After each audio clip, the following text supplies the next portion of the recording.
I got so much motherfucking design on right now.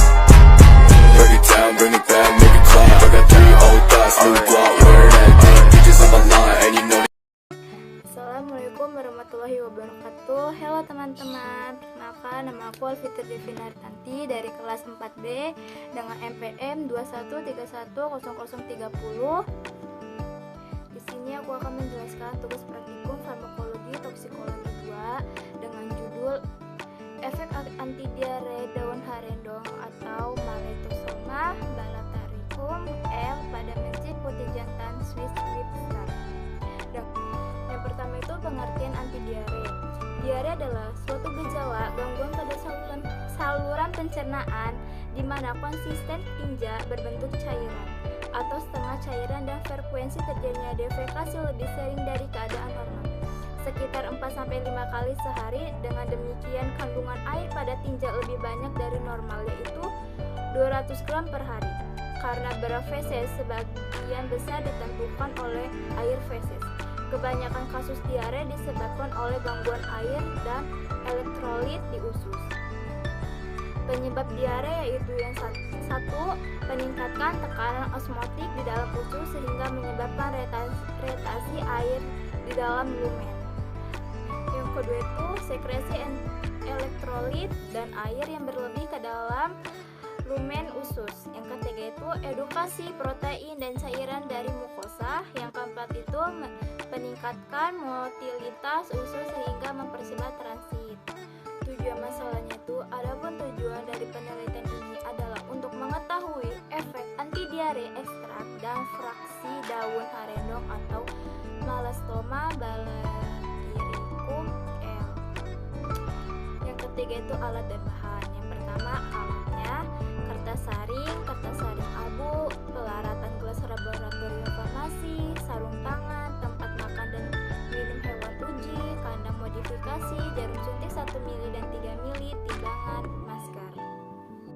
Yang kedua bahannya itu ada daun harendong atau Melasthoma balataricum L. Yang keduanya itu etanol, kloroform, metanol, besi 3 klorida, etil asetat etanol 7% atau Baratasim Indonesia, NaCl 0,9% di Braum Indonesia. Selanjutnya itu cara kerja. Yang pertama itu metode proteksi terhadap diare oleh minyak jarak. Mencit putih jantan Swiss Whipster sehat dengan bobot 20-25 gram. Hewan yang digunakan untuk percobaan memiliki fasis normal. 1 jam sebelum percobaan dimulai, mencit dipuaskan makan dan minum. Sediaan uji diberikan dengan cara oral 0,5 mili atau 20 gram bobot badan mencit. Kemudian ditempatkan di dalam bejana individual yang beralaskan kertas saring pengamatan. 1 jam setelah perlakuan diberikan 0,75 mili minyak jarak. Respon yang terjadi pada tiap mencit diamati selang 30 menit sampai 4 jam. Kemudian selama 1 jam sampai 5 jam setelah pemberian oleum ricini, parameter yang diamati meliputi frekuensi defekasi, konsisten, berat feses, onset, dan durasi diare. Nah, yang kedua itu cara kerja metode transit intestinal. Mencit putih Swiss Whipster jantan dewasa sehat dan berat 20-25 gram. Hewan percobaan dipuaskan selama lebih kurang 18 jam. Minum tetap diberikan pada waktu 0 menit. Tersedia uji diberikan secara oral 0,5 mili atau 20 gram bobot badan mencit. Setelah 45 menit, mencit diberikan tinta Cina 0,1 mili atau 10 gram secara oral. Pada 65 menit, mencit dikorbankan secara dislokasi tulang leher. Usus mencit dikeluarkan secara hati-hati sampai terenggang.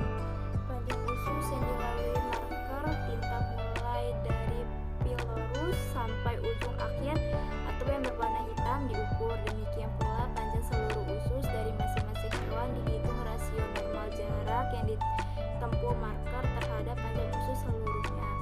Uji ini mengikuti metode mikrodilusi selama percobaan mencit jantan galur TDY dengan berat antara 20-30 gram dipelihara guna menyesuaikan kondisi lingkungan percobaan dengan pemberian pakan standar dan minum ad libitum selama 7 hari. Pengujian aktivitas antimikroba dengan metode broad microdilution. Pada kolom pertama, sebanyak 100 mikroliter MHB dimasukkan ke dalam plat mikro sebagai kontrol pada negatif. Suspensi mikro sebanyak 5 mikroliter ditambahkan ke dalam 10 mili MHB, kemudian diaduk dengan alat vortex. Sebanyak 100 mikroliter campuran tersebut dimasukkan dalam plat mikro pada kolom kedua sampai ke-12. Pada kolom ke-12 ditambahkan 100 mikroliter larutan ekstrak, kemudian dihomogenkan. Di dalam kolom ke-12 diambil 100 mikroliter, kemudian dipindahkan ke kolom 11. Pengenceran terus dilakukan sampai pada kolom ketiga yang akan memiliki konsentrasi terkecil. Plat diinkubasi pada suhu 37 derajat Celcius selama 24 jam, kemudian diamati bagian yang jernih atau tidak ada pertumbuhan mikroba. Selanjutnya itu pembahasan.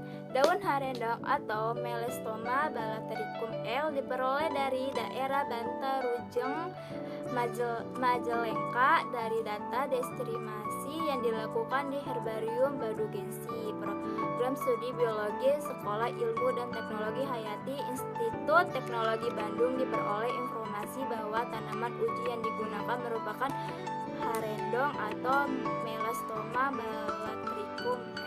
Daun harendong dibersihkan dari bagian daun yang telah menguning, kemudian dilakukan pencucian. Pencucian menggunakan air mengalir, tujuannya agar seluruh kotoran yang melekat, terutama bahan-bahan yang berasal dari tanah, dapat menghilang. Selanjutnya dilakukan perubahan bentuk, yaitu perajangan. Tujuan dilakukannya untuk memperluas permukaan bahan baku. Semakin luas permukaan bahan baku, akan semakin cepat kering. Daun, batang, buah, dan bunga dipisahkan untuk mempercepat proses pengeringan. Pengeringan dilakukan dengan cara di oven pada suhu 50 derajat Celcius, bertujuan untuk menurunkan kadar air sehingga bahan baku tidak mudah ditumbuhin kampang dan bakteri. Sekian video dari saya. Terima kasih sudah menyaksikan video ini. Apabila ada salah kata, saya mohon maaf. Saya akhiri. Wassalamualaikum warahmatullahi wabarakatuh. Bring it down, make it clap. I got 3 old thoughts, new block, wear that thing. Bitches on my line, and you know